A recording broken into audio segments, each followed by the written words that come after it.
Alamin naman natin ang update kaugnay ng umano'y modus ng laglag bala. Naroon mismo si Jiggy Manikad. Jiggy!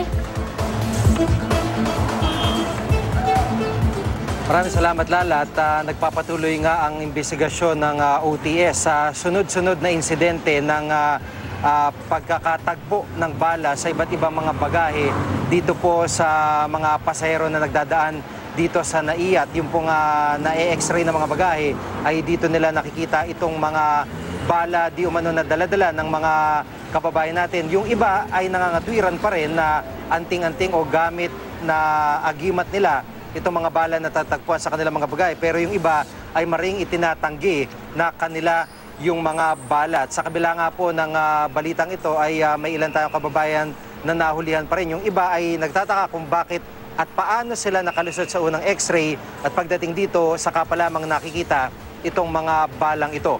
At kaugnay po niyan ay babalikan po natin, susubukan nating kapanayamin yung ilan sa mga pasahero pa rin na takot at talagang yung kanilang mga bagahe ay binalot ng plastic gaya po nung nakita natin sa mga nakalipas na araw.